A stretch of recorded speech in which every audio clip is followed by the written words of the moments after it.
चूहिया कन्या।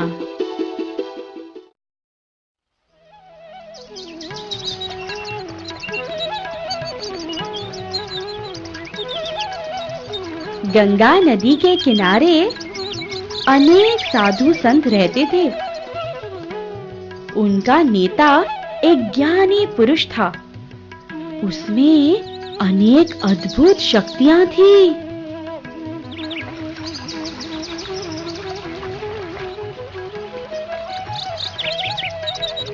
एक दिन वह नदी के किनारे प्रार्थना कर रहा था।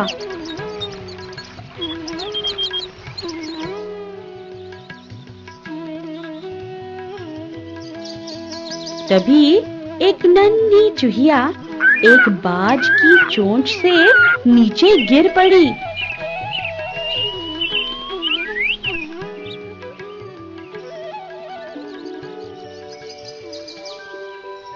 साधु उस चूहिया को देखकर बड़ा खुश हुआ।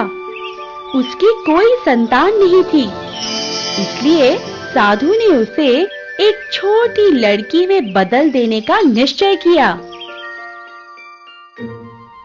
वह उस लड़की को अपने घर ले आया। उसकी पत्नी उस बच्ची को देखकर प्यार करने, देखभाल करने बच्ची मिली सोचकर बहुत खुश हुई। साधु ने कहा, यह अब हमारी बेटी है, इसका ध्यान से पालन करना। कई वर्ष गुजर गए।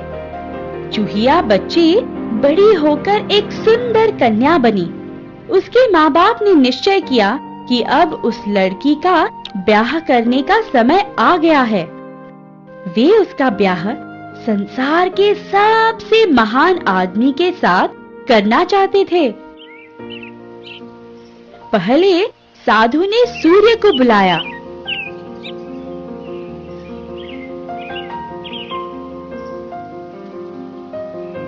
सूर्य को देखकर लड़की ने कहा, वह बहुत दूर है, तेजवान और गर्म है, मैं उससे ब्याह नहीं कर सकती। पिताजी, मुझे कोई बेहतर व्यक्ति चाहिए। सूर्य ने कहा, जब बादल मेरे चेहरे पर छा जाते हैं, मैं चमक नहीं सकता, इसीलिए बादल मुझसे बेहतर है, तुम उसे चुन सकती हो।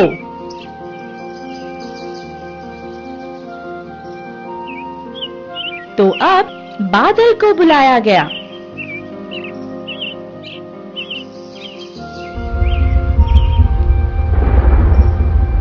जब चूहिया कन्या ने उसे देखा तो कहा, नहीं नहीं, वह बहुत सांवला है और तूफानी है, मुझे कोई बेहतर व्यक्ति चाहिए।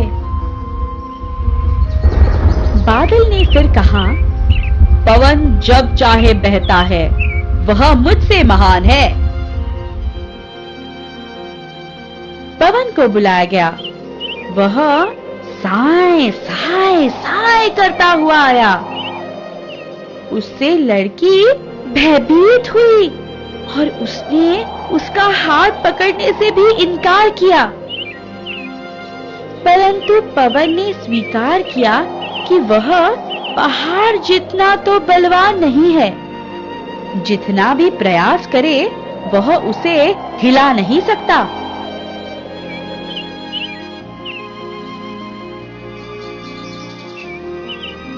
साधु ने पहाड़ को बुलाया।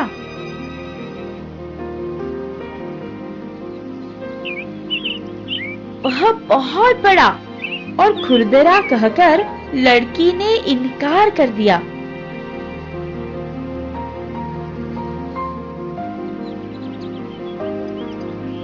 साधु अपनी सहन शक्ति गंवा रहा था।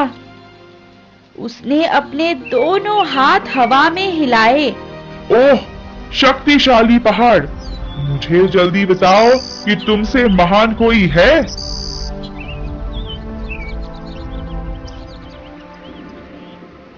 पहाड़ ने देर तक सोचा। आखिर गंभीर और घर घराती आवाज में उसने कहा, मैं हूँ सबसे अधिक विशाल और बलवान, परंतु एक आदमी मुझसे अधिक काम करवा लेता है। वह एक छोटा चूहा है। वह मेरी नींव में बिल बनाकर अपना घर बसा लेता है। अंत में चूहे को बुलाया गया।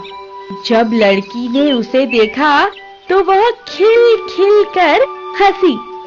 उसने कहा, पिताजी, मैं इससे ब्याह करूंगी। वह मेरे लिए लायक है।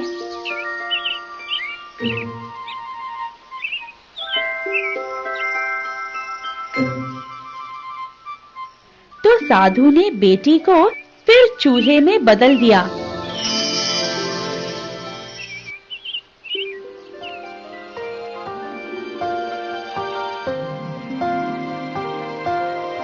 उन दोनों ने ब्याह किया और वे पहाड़ के नीचे रहने चले गए।